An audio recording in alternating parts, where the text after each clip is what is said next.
I have to get my boys back to some kind of stable life. They need you, Connor. I'd like to spend the summer in Virgin River with you, if that's okay. I want to rent my own place, of course, but the boys should be near you. I'll come and get you, Connor immediately offered.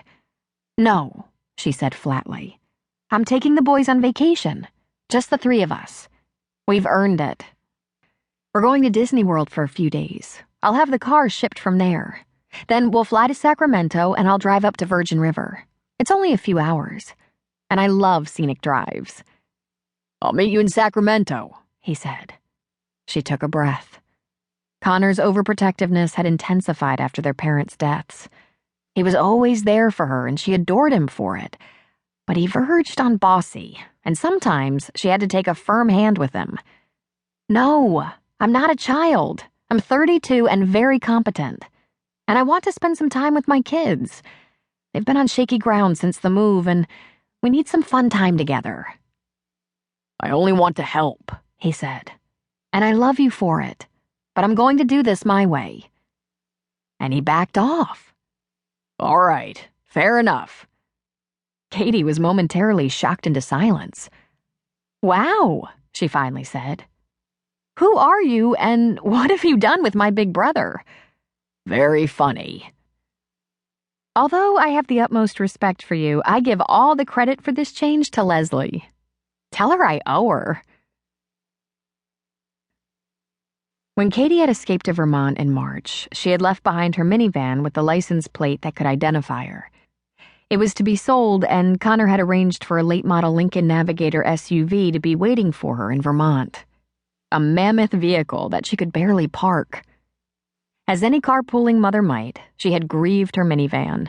It was light and easy to handle and felt like an extension of her body. But she came to quickly love the big gas-guzzling SUV. She felt like queen of the road, invulnerable. She could see over everything and everyone. She looked forward to some time on the road for reflection, to consider her options.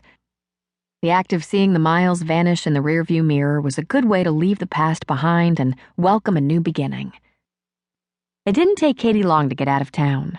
She had UPS pick up her boxes on Monday, phoned the school and arranged to have the boys' kindergarten records scanned and emailed to her, invited the landlord over to check the condition of the house, and asked her neighbor to come over and help herself to the perishables that would otherwise be thrown out. She arranged to have the Lincoln picked up in Orlando and moved to Sacramento, while she and the boys did a little Disney. She packed not only clothes, but the cooler and picnic basket. Her tool belt, which was pink and had been given to her by her late husband Charlie, went with her everywhere. Armed with portable DVD players and movies, iPads and rechargers, she loaded her monster SUV and headed south. They got off to a great start, but after a few hours, the boys started to wiggle and squabble and complain. She stopped for the bathroom for one when the other one didn't have to go, and 15 minutes down the road, had to stop again for the second one. They picnicked at rest stops every few hours, and she ran them around to tire them out, though the only one who seemed tired was Katie. She repaired a malfunctioning DVD player, set up some snacks, and loaded them back up to hit the road again. She couldn't help but wonder how parents did this sort of thing 10, 20, 30 years ago, before portable movies and iPad games. How did they manage without fifth-wheel-size cars with pull-down consoles that served as tables to hold games and refreshments? Without cars that, like cruise ships, had individual heating and air conditioning thermostats? How did the pioneer mothers manage? Did they even have duct tape back then? Most women, at times like this, would be reduced to self-pity because they were left with these high-maintenance, energetic boys. But Katie just wasn't that kind of woman. She hated self-pity. She did, however, wish Charlie could see them, experience them. Katie met and married Charlie when she was 26. They had a romantic, devoted, passion-charged relationship, but it had been too short.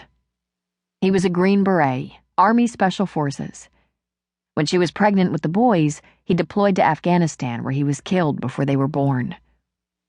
How she wished he knew them now. When they weren't in trouble, they were so funny. She imagined they were like their father had been as a child. They certainly